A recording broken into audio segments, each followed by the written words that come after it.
嗨，欢迎回来，我是驴子。现在在我手上的就是刚发表的 Galaxy S26系列啦。那这一代简单一句话就能概括，硬体小改，但 Galaxy S26系列本身绝对不是小改啊。你看一下这个时间轴，我已经尽量都讲重点了。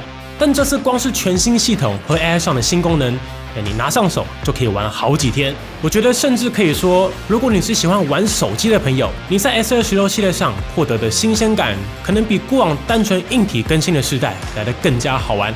所以这期节目我们还是会分成两个部分。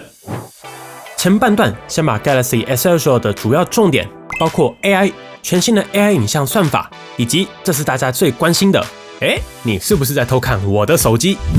不要再偷看了。没错，三星居然真的把之前技术展出的 Flex Magic Pixel 主动式防窥技术直接带上 Galaxy S26 Ultra， 这绝对是这几年在手机萤幕市场上最重磅的技术更新。俗话说外行看热闹，内行看门道。那来到邦尼的频道，大家肯定都是内行，热闹跟门道都要看到。那 Flex Magic Pixel 主动式防窥技术是三星旗下 Samsung Display 三星显示前阵子才技术展出的新东西。那没想到非常快，现在直接落地三星自家年度旗舰 Galaxy S26 Ultra， 官方叫做智慧防窥。那智慧防窥最显性的技术功能就是你看，你现在从侧面看我的手机萤幕，是不是视野完全清晰，就跟一般的手机萤幕没有什么差别。但是当我一打开智慧防窥，你看，从你的角度看，画面马上黑掉。但是，我的正面丝毫不受影响，非常清晰。有人传 IG 讯息给我，你看不到通知，因为我有开通知防窥，你的视角是绝对看不到通知写什么的，但我这边完全不影响。所以三星这个技术最赞的地方，就是它是硬体驱动的主动式防窥。你可以选择完全不要开启防窥，比如说你想要跟朋友一起看手机，那就把防窥关掉，你朋友就可以从旁边看到萤幕，不受影响。如果你有朋友在用防窥模的，应该每次都很想叫他赶快撕掉吧。那 S26 Ultra 完全不需要防窥模，直接开关就能做到。那当你在公车上、捷运上的时候，你也可以全程开启防窥，完全不受旁边的人干扰。那我觉得更好用的是，系统可以根据 App 自动开启防窥。比如说，我把相簿、通讯软体、Mail 这些敏感 App 选起来。那当我在桌面的时候，显示一切正常。但我一打开相簿，你看，系统马上开启智慧防窥，旁边的人就看不到你到底在干嘛了，很实用吧？那也可以开启密码防窥。你看，当我开始要输入手机密码，你是不是就看不到了？最后，我觉得目前最赞的地方是 S26 Ultra 是可以区域防窥的。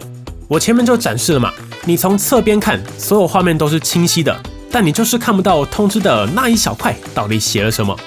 所以朋友可以跟你一起看手机，但他从旁边永远看不到你那些见不得人的通知。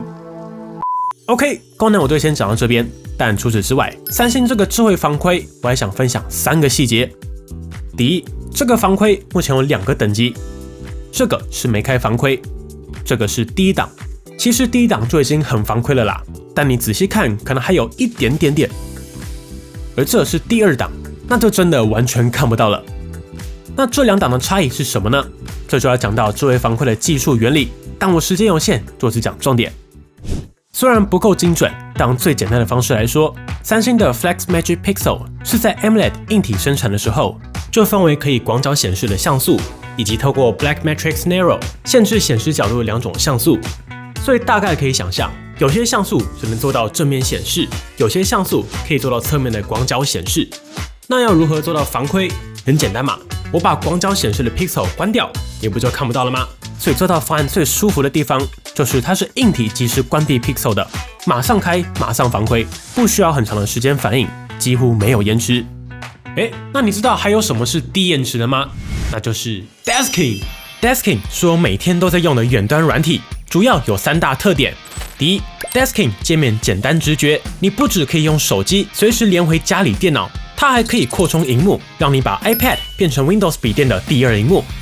第二， Desking 主打低延迟，我都是拿来远端剪片，就算复杂专案也 OK， 传档速度也蛮在线的。Desking 还主打远端游戏，你看我用一般笔电连回家里的5090远端玩游戏，这个延迟很可以啊。游戏版最高做到 4K 60 FPS 或是 2K 240 FPS 的高帧率远端，还能搭手把。最重要的是 Desking 就是一款称职的远端软体，不管是远端到家里工作，又或是远端帮长辈解决手机问题都可以。甚至 Desking 还能做到远端开机。我现在人在外面，只要按 App 上面的远端开机，你看我家的电脑马上就打开了。教学请看这则影片。有兴趣的朋友，大部分的功能 Desking 免费版就能使用，进阶需求我建议上 Desking 游戏版最通用。连结我已经放在置顶留言。再次感谢 Desking 让我们更无忧的制作评测节目。说回来，三星这个智慧防窥是硬体才能够做到的功能，没有办法透过 OTA 更新到其他手机上面。所以回到刚才的问题，这两档的差异我目前玩下来，第一档主要就是关闭 Pixel 做到硬体防窥，而第二档就是硬体加软体双重防窥。AI 会根据目前画面上显示的内容，及时给出一套为了防窥所定制的显示效果演算法，让你从侧边几乎看不到画面上到底有什么。并且三星这个智慧防窥几乎是4边，包括前后左右都有防窥效果。那需要注意的是，在第一档之下，显示效果影响很低，主要都是关闭负责侧边的 Pixel。但是在第二档之下，我们也实测，你看画面上的黑色部分，萤幕的对比度会明显降低，因为加上了软体算法，让防窥更加彻底。那我个人建议，如果你要全程开启，其实第一段就已经非常够用，我们现场玩就已经非常惊艳。而需要开到第二档的朋友，我真的很好奇，你的手机里面到底有什么东西？好，讲完了亮点，那来聊聊可能很少人会告诉你，打开来之后你会损失什么。第一个是萤幕亮度，因为关掉了负责侧看显示的 Pixel 嘛，所以萤幕的最大亮度当然会有所下降。但我们目前现场玩，其实亮度还是很够的。实际差多少，我们就完整评测的时候，透过仪器帮大家详细测量。那有个有趣的问题是，智慧防窥其实是关闭部分区域的显示嘛？我在想，说不定是会更省电的哦。这个我们之后也来测看看。那第二个损失就是清晰度。那道理也很简单，关闭部分 Pixel， 解析度肯定是有所下降的。那这对 S26 Ultra 来说影响相对比较小，因为它本来就是一块 2K 萤幕，所以清晰度下降是下降，但在正常距离之下观看，绝对还是比你去外面贴防窥膜清晰很多啦。那最后我也小聊一下技术细节。Flex Magic Pixel 大家都在看防窥表现，但其实长期看我们节目的朋友应该都有直觉反应，三星的 COE 封装技术是不是又有进展了？没错，其实 Flex Magic Pixel 跟这个源自三星折叠萤幕的封装技术是息息相关的，两者需要相辅相成，才能在维持优良显示效果的同时，还做到防窥。这块萤幕的正面观感已经非常透亮，足够清晰，并且侧边可视角居然也是能用的。我想这也是为什么三星敢这么快就把 Flex Magic Pixel 落地到 S26 Ultra 的原因。从目前的时机来看 ，Samsung Display 的确是有点东西啊。好了，不小心聊得太开心，我们还在开场啊。S26 系列重点实测，我们就直接开始咯。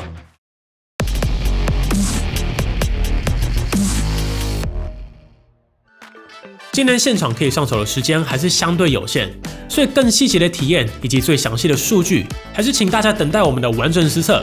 现在就订阅邦尼邦尼，千万别错过了。我们一样从大家最期待的 Galaxy S26 Ultra 开始，外观上我只讲重点，不浪费大家时间。今年的 S26 Ultra 延续了直边圆角的设计逻辑，但这次的圆角稍微更大，让整个系列排站的时候有着更统一的家族设计，基本上也更不顶手了。除此之外 ，S26 全系列也都在镜头区块加上了官方叫做透明环境岛的设计，其实就是来自 Fold 系列经典的镜头环啦，只是改成了透明加上微晶处理，整体看起来会更精致一些。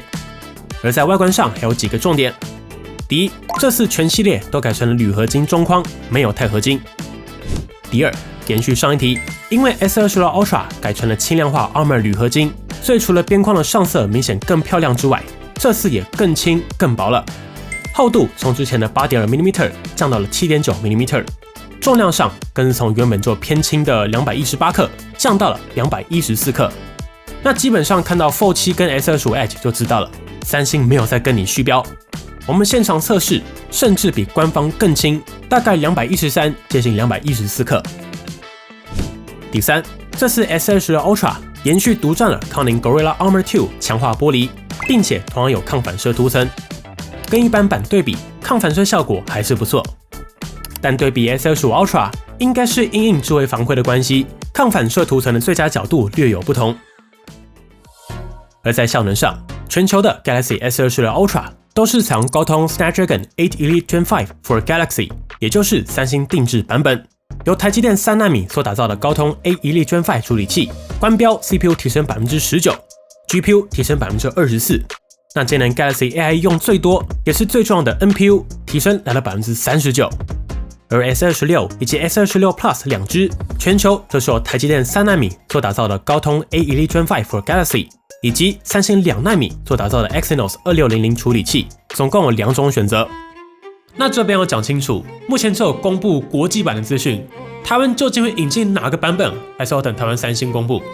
但老实说，根据最近几代 Exynos 的表现，我个人还是蛮想玩看看的。至少跟隔壁棚的 Tensor 相比，这几年三星旗舰 Exynos 老实说也不差，真的不差。但注意啊，不是说我想玩玩看，但台湾三星会进高通还是 Exynos？ 我只能说没意外的话，台湾会是……懂的都懂。那最重磅的消息来了，虽然要进高通还是 Exynos， 我现在没办法告诉你。但已经抢先公布的是，我们正式确认了 S26 台湾版本会有 eSIM， 会有 eSIM， 会有 eSIM。Oh my god！ 哇哦！真的终于啊！而且不只是有 eSIM， 会是双实体 SIM 卡加 eSIM 3选2的大全配，全部都给你。而在周围规格上，这次 S26 全系列都配有 12GB 的 RAM，Ultra 则进一步拥有 16GB RAM 的版本，这点可喜可贺。记忆体现在非常可怕。比较值得一提的是 ，S26 Ultra 采用了重新设计、全新材料所打造的三星史上最大 Vapor Chamber 均温板。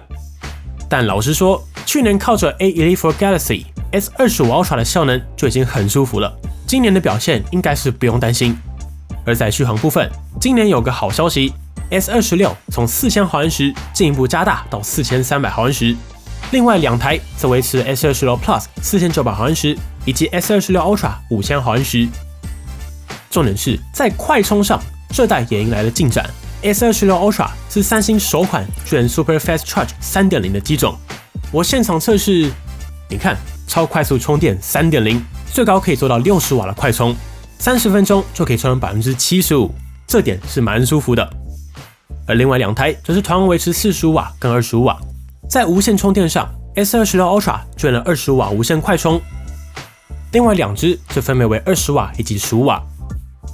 在声安全辨识上 ，S26 系列同样采用超声波萤幕下指纹辨识模组。好，效能重点快速讲完，我们就来看 S26 系列真正的重点 AI。有个有趣的数据是，目前全球已经有超过4亿台三星手机可以用到 Galaxy AI 相关功能。今年的目标更是要拉到8亿台。那说到手机端 AI， 老实说，目前 Galaxy AI 跟各家的国际版还是拉开了不小的差距。论功能完整度以及第一方提供的 AI， 基本上没有太多竞争对手。毕竟三星的 AI 肯定是三星首发，而 Google 的 AI 呢，还是三星首发。重点是在 AI 上面，三星没有要小幅更新，直接在我的时间轴上乘胜追击啊！身为三星第3代的 Galaxy AI 手机，他们今年围绕在2个概念，第一个是个人化 AI， 第二个是 Agentic AI 代理式 AI。那这个我先前就预言了嘛，三星现在的 AI 功能已经多到好几十个，绝对没办法靠你自己去用它。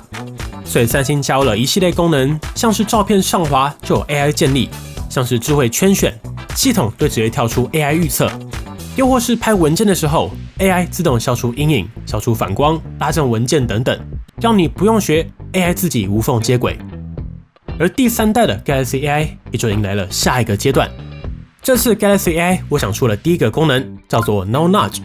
现在三星已经有 Now Brief、Now Bar，AI 会学习你系统中重要的资讯，在对的时机、对的位置，自动告诉你你现在要关心哪些事情。而 Now Nudge 则像是懂你的助理，它会了解有关你手机的一切重点，然后主动提示你。比如说你在跟 IG 朋友聊天，你朋友跟你说，可以传你一下猫咪照片给我吗？然后你看 Galaxy AI 就会直接分析，然后跳出照片按钮。那不只是这样，你点下去之后 AI 会帮你找出相簿里面所有的猫咪照片，你就可以直接选，然后传送。又或是你朋友问你2月26有没有空，你看 AI 马上告诉你，不行，那天要参加 Galaxy Unpacked 发表会。那目前可以看到，三星的代理式 AI 还是比较保守的，它没有一上来就直接想要操控你的手机，而是默默的及时帮忙，让你选择要还是不要。我觉得这种渐进式的发展，对这几年突然爆炸式成长的各位首批 AI 用户来说，应该也是比较可以接受的程度啦。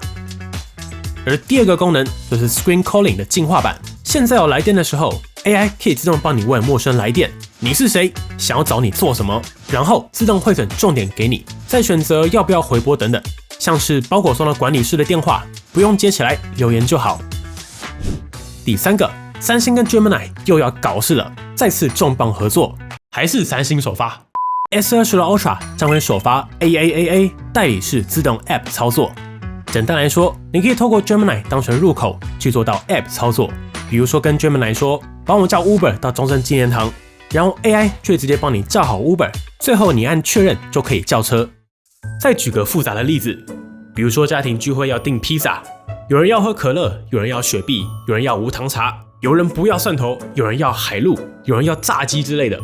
你光是要统计，然后大家还在那边闹，就乱七八糟了。然后亲戚突然打电话来，帮我叫 Uber， 到底想干嘛？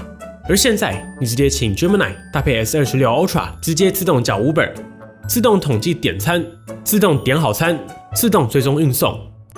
这也是 Google 跟三星接下来要落地的 Agentic AI 时代，真的很期待落地的那一天。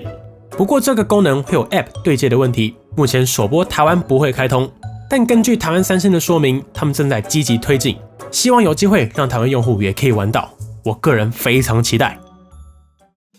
第四个功能，三星的各种 AI 生成本来就已经很强了嘛，可以消除，可以绘图生成，可以合成，但他们没有要停下来。现在你还可以直接用说的，或是用打字请 AI 生成。比如说，我现在拍桌上咬一口的热狗堡，然后跟 AI 说，帮我把热狗堡复原。你看，热狗堡回来了。或是帮我加一杯饮料，可以。又或是帮我把热狗堡加酱，哇，可以耶！哇，月底生气，饿到连自己都骗。那你还可以选择多张照片，比如说我选蛋糕加狗狗，然后跟他说，帮我把狗狗合到蛋糕的照片。你看，比自己合成自然吧？然后它是可以一直生成下去的，所以你可以不断有新的灵感，然后请 AI 继续往下生成，灵感匮乏的时候好用。不止如此，你甚至可以换装啊，比如说正版授权的真人好朋友阿哲，可不可以帮我把阿哲的衣服换成观众想看的啊？放错了。哦，没错，我要学套装才对啦。第五个功能，三星之前不就有 AI 生成贴图的功能吗？上次总经理介绍的时候，很多人马上就开始玩了。那现在你不用一张一张生成，比如说我选我们家的狗狗，然后生成，你看它现在可以生成一系列的贴图，好用吧？那你不只可以当成贴图，也可以拿来当成报告的插图，变成桌布之类的。第六个，三星之前的音讯橡皮擦也很好用嘛，可以消掉各种背景噪音，相机跟录音机都能用。那现在更进一步，如果你看到一个 YouTube 影片收音有够烂，你可以直接帮它音讯橡皮擦，超好笑，把别人的烂音质变成能听的程度。这个功能完美说明了 AI 的时代需要 AI 帮你解决烂事。第七个，现在 AI 会辨识你手机上的通知，让重要讯息不会被一堆垃圾讯息淹没。对了，三星其实这代也加入了 AI 来电诈骗辨识的功能，因为台湾法规的关系，目前这个功能暂时没有落地的计划，主要是目前台湾的防诈政策希望是本土业者带领。最后还有几个消息，三星目前宣布了 S26 系列接下来会有首发新版的 Circle to Search 搜寻圈，还是三星首发。比如说，你可以直接请 AI 从外套到鞋子一次辨识所有配件。另外 Bixby 也会加上第一方的装置控制功能，但现在这个时间我们还没有办法进一步实测，就等之后有了再来跟大家分享。值得一提的是，我去年不是有讲到三星为了 AI 隐私打造了一套 Personal Data Engine， 所有的敏感资料都会离线加密存在手机的 Knox Vault 硬体里面吗？没错，这次 AI 需要的敏感资讯都会直接受到 Personal Data Engine 和 Knox Vault 的加密保护。如果想要了解更多 AI 功能细节的朋友，我刚才出了 Galaxy AI 重点总结的影片，等等搭配观看。我就说我是计划通啊，现在三星已经有好几十个 AI 玩法，没有独立长片是绝对讲不完的，所以这集就先讲重点，要不然没完没了了。接下来我们来看相机，首先来讲 S26 Ultra， 同样是新的5000万超广角加微距镜头，搭配上2亿主镜头以及5000万5倍长焦，再搭1000万3倍长焦，这颗还是没换掉。但老实说，依照目前的趋势，3倍跟5倍真的是该有整并计划了。而在 S26 以及 S26 Plus 的相机上，同样是大家熟悉的1200万超广角、5000万主镜头，再搭3倍光学长焦。不过也不是没改啦，在 S26 Ultra 的主镜头上，这次的实拍表现依旧是有可见升级的。原因是三星进一步加大光圈，来到 f1.4， 让进光量增加了 47%。目前玩下来，在低光下的快门延迟有所提升，5倍长焦也改成了 f2.9， 进光量提升 37%。另外，三星拿掉了独立夜景模式，整合到了 AI 判断的自动夜景里面了。那根据我们现场实拍，三星新的夜景模式在提升上还是蛮明显的。我们对比 S25 Ultra， 你看，光是衣服上的细节就差蛮多了，基本上提升是肉眼可见啦。但我拍完第一时间发现的最大亮点其实不是细节，是三星终于把 S23 Ultra 开始，只要有一点黄光，整个肤色就会变超黄的算法改掉了。你看，现在的肤色明显好看太多，这代的人像感觉会更可看。但我们不能只看夜景模式嘛，我好奇的是硬体本身差多少，所以我们把2台都关闭夜景再拍一次。有哦，你看衣服的细节，人脸的细节，暗部的噪点明显都更好。S26 Ultra 的硬体改动还是有成效的。老实说，三星这颗主镜只是没改，但它出生的当年本来就很强了。你就看，即使放到现在来看，主镜头都还是很能打，就知道了。所以话锋一转，请问这个3倍长焦到底是什么时候？反正相机的大量样张，我们完整评测再来看。今年在相机上还有3个比较值得一提的地方。第一，虽然三星这次没有多提，但原则上就是延续 Pro Visual Engine， 并且去年首发的 Special Temporal Filter， 目前初步上手，这代感觉更稳了，并且人像运算依旧是强的，眼镜跟镜框都处理得不错。第二个改变，我要重点聊聊录影。如果要说三星这几年在相机上还有什么可以跟 Android 旗舰们拉开幅度的地方，那还是录影功能。这代在专业录影上有3个非常值得一看的改变。第一，三星首次加入了高通跟三星接下来绝对会力推的 APV 专业编码，基本上就是要跟 Apple ProRes 竞争啦。8 Elite Gen 5也是首款在手机上硬体支援的 SoC。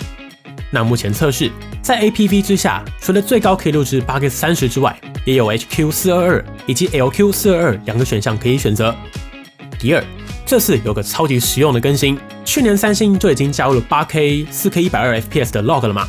那这代对所有创作者来说最赞的福音是，在拍摄的时候，三星直接内建了 LUT 还原的预览，并且三星不只有还原 LUT， 而是总共有标准、卖座片、青春成长、文艺片、惊悚，总共5档的 LUT 可以选。卖座片的成色我蛮喜欢的。第三，这次三星还加入了2个新功能，第一个是透过 8K 裁切出来的 4K AI 自动取景，第二个是三星加入了超稳定动态摄影之下的水平锁定功能。三星之前的 Super Steady 超稳定动态摄影就已经蛮强，是很多人喜欢的功能，我们介绍过很多次。那今年他们加上了水平锁定的功能，所以就算是画面上这种极端状况，你只要开启水平锁定，你看，就算有360度旋转手机，上一代的 Super Steady 还是会跟着旋转，而现在人物会自动锁定在水平线上，仿佛什么事情都没有发生过。对于极端运动来说，肯定实用。我们测了很多种场景，就算人在里面乱动，前后走都可以正常锁定，并且做了防守阵，最高可以拍摄 2K 60fps 的规格。这个功能非常值得大家到现场玩玩。最后我们来看的萤幕，首先是 S26， 在规格上采用了 6.3 寸 Full HD Plus 的 Dynamic AMOLED 2X 平面萤幕。没错，萤幕变大了，这也是电池可以加大的原因之一，并且支援 LTPO， 可以达到120Hz 的动态更新率调节。而 S26 Plus 这边则是采用了一块解析度更高也更大的 6.7 寸 2K QHD Plus Dynamic AMOLED 2X 平面萤幕，也支援120Hz 的 LTPO。最后 S26 Ultra 当然就不用多说，用的是自家最顶的 6.9 寸 2K QHD 120Hz LTPO 萤幕，并且有市场上的4大独占：智慧防窥独占、Armor 2独占、抗反射涂层独占，还有乌蓝牙的 S Pen 独占。那今年最大的改变就是三星开始把心思动回自己最拿手的萤幕了，喊出了 AI Display。那基本上有3大 AI 技术，第一个是前面介绍过的 AI 防窥，这边就不再多提。第二个是 AI Pro Scale， 也就是 AI 即时升频技术 ，AI 会自动将低画质的影像升频成高画质，强化影片细节。第三个就是原先有的 Vision Booster 跟 MD-NIE 都是透过 AI 强化显示效果，并且降低功耗的引擎。这就是为什么有人会说三星的深色模式看起来比较清晰，文字不会不好阅读。以往在大太阳之下，三星的显色看起来比较鲜艳，显色相对不受强光影响的基本技术。最后稍微带一下大家已经期待已久的新耳机，这次推出了包括非入耳式的 Galaxy Buds 4以及入耳式降噪旗舰 Buds 4 Pro 2款，主要会是新的外观设计，低音单体的面积加了 19.8%， 还有 Galaxy AI 驱动的主动降噪，搭配上新的环境音以及 16K Hz 的超宽频通话。小亮点是，这次还加入了支援 Bixby、Gemini 以及我也很常用的 Perplexity， 总共3家的 AI 智慧唤醒，也有内建语音指令、即时翻译和头部动作控制。就看之后有没有机器再来开了。我个人是蛮期待这代表现，光是这个充电仓也更有自家风格，但没有 LED 了。好，就先到这里，影片真的已经太长了，上手写到快1万个字。我就说嘛，硬体小改，但 S26 系列本身真的不是小改。我现在还真的不知道又要干到什么时候。看的又是一则超完整快速实测的份上，别忘了订阅帮你，订阅完全免费，但这对我们来说真的很重要。目前台版的上市消息尚未公布，但是台湾确定会有商城限定色，以及别忘了有 eSIM。大家都继续关注我们接下来的实测吧。好了，本期节目就先到这里，这集快速的把重点都带到了。如果有什么我们还没说到，或是你想要帮你团队深度来测的地方，欢迎底下留言一起讨论。我们会尽快带来 Galaxy S26 系列的完整评测，别忘了立即订阅帮你，就不会错过完整评测啦。也欢迎透过超级感谢加入频道会员的功能，直接支持我们。我是驴子，我们就下次再见啦。如果喜欢本期的节目，不要忘记订阅帮你，并且打开小铃铛，及时收到我们最新的评测通知。当然，你也可以在 Facebook 帮你 AI 小助理、Instagram 以及 Line@ 找到我们。如果还有其他问题，别忘了底下留言。那我们就下期影片再见喽。